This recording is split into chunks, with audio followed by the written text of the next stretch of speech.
Hi, my name's Simon and welcome to another episode of the Maserati Guy.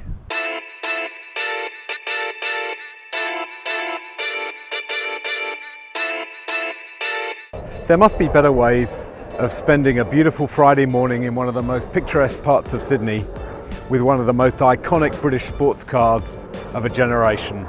But quite frankly, I can't think of any.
The theatre begins before you even open the car.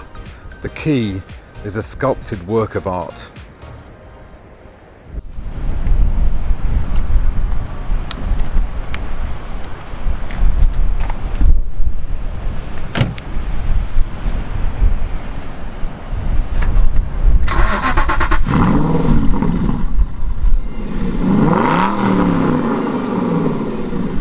So, first driving the Aston. Amazing experience. Listen to that beautiful sound. Different again from the Maserati and the Mercedes V8s. It's got a sound all of its own.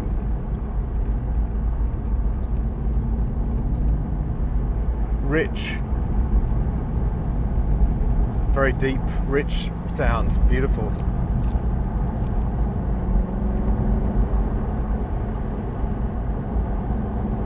First impressions are that this is a very tight, light sports car.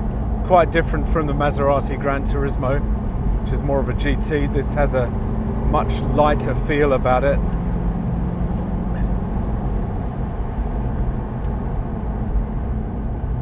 Similar in many ways. It has what I think is a single clutch transmission.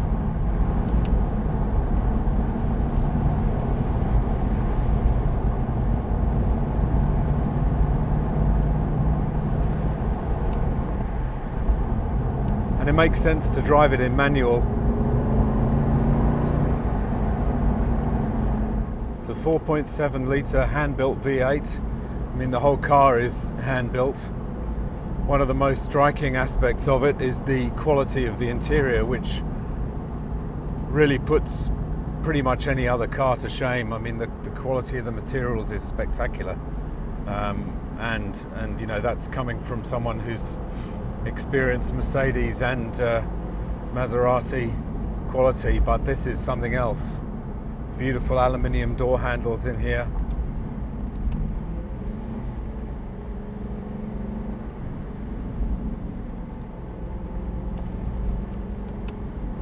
A lot of metal and highly finished and polished buttons and controls on the dashboard. So we have a 7-speed transmission.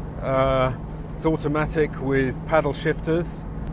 As I say, I think it works best as a manual, using the paddles to shift. Again, the automatic is quite it doesn't have that smoothness of a traditional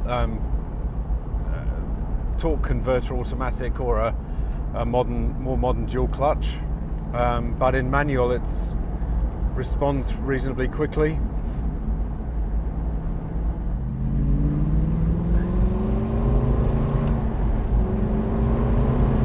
It's just that little pause where you change gear. That's kind of indicative of a single clutch transmission. Feels very stable on the road, even in the convertible version. Doesn't have any significant scuttle shake. It's nice stiff chassis.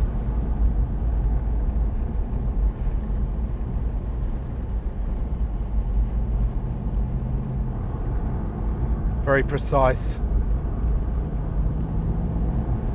As I say, the quality in the cabin is just fantastic. Beautiful, beautiful materials, beautiful build quality.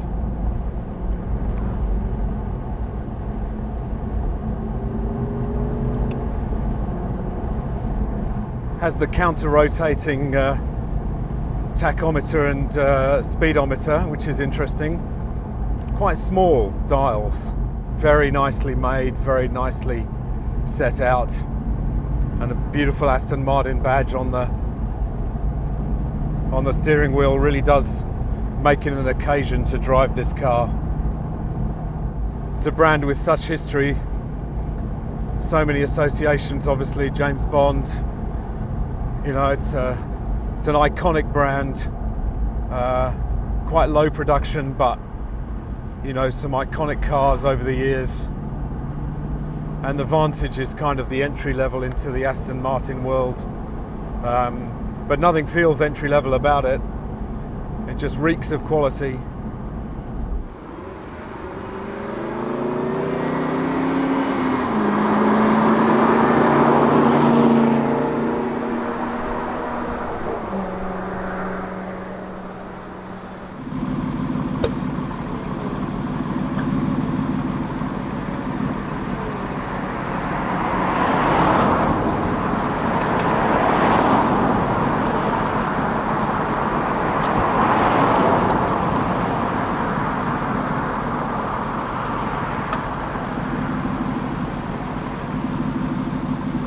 So with the top up, it's quite a different car. It's well, nicely insulated. I've been driving it in sport mode, so that kind of does, I think, I'm not sure if it has valves in the exhaust, but it certainly sharpens the throttle response and makes everything a little bit tighter and quicker. It's beautifully lined with Alcantara on the door pillars and the convertible roof sections, nicely insulated. You can still hear enough of that gorgeous engine note to put a smile on your face, which is really one of the most special things about this car.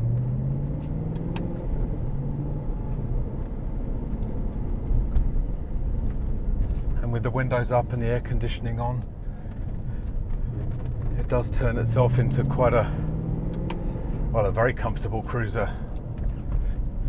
Very happily travel long distances in a lot of comfort.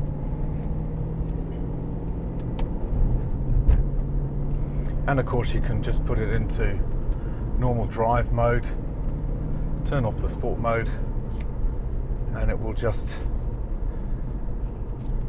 drive like a normal car very easily.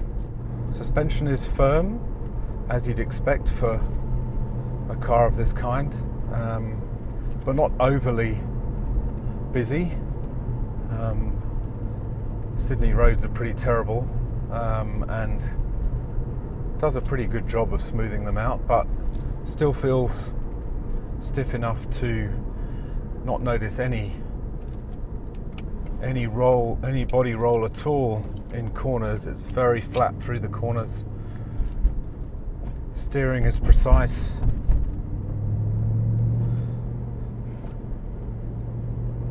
As I say, quite a lot of similarities to the Gran Turismo. Well, a lot of similarities, a lot of differences, obviously. Similarities are both 4.7 litre V8s, both single clutch. Well, I'm guessing, I'll have to check that, but feels like a single clutch transmission, both single clutch. both really should be driven in manual mode. Anything else is a bit sacrilegious, I think, to drive in an auto. But if you just want to poodle around, not worry about using the paddles, then you can stick it in drive and it will change gear for you. So I've really enjoyed my first drive in a V8 Vantage. I've hankered after one for many years. I did consider it when I bought the Gran Turismo. I mean, obviously I'm a POM, I'm from the UK, and I love the fact that it is an iconic British brand, and that they are a very low production, high quality, hand-built car, which is special in this day and age. There's only a few brands that really do that, and this is one of them. The drama of driving an Aston Martin it can't be underestimated. It is a really special experience, and I did consider one when I was looking at buying the Gran Turismo or buying my exotic. But I think what I would have gone for the coupe version. But I think what really probably just pipped the Aston was the fact that it is only a two-seater. Even in the coupe version, it's only a two-seater. And I thought I wanted to have something that was a little bit more practical, that I could take the kids in if necessary. But at some point in the future, you know, if I'm in the market for a two-seater sports car, then this would be very near the top of my list. From a practical point of view, I think the one drawback that I think is quite significant is the boot space is tiny. You almost can't get a regular suitcase in the back. You'd have to have some very long, squashy bags to get any decent luggage in there. That probably would be a bit of a drawback if you wanted to use this for a grand tourer, you know, going a weekend away or whatever. But hey, who cares? It's an Aston Martin, for God's sake. Well, I hope you enjoyed that test drive in the beautiful Aston Martin V8 Vantage. I certainly did. It's my first drive in an Aston Martin of any kind. Really enjoyed it. I'd love to be able to maybe take one for a longer drive sometime. Always considered owning one at some point. So, you know, maybe at some point I will get a Vantage. Thanks for watching. If you enjoyed this video, don't forget to give the like a click. Don't forget to subscribe. You can follow me on Instagram at Maserati Guy 2017, and I look forward to seeing you in the next video.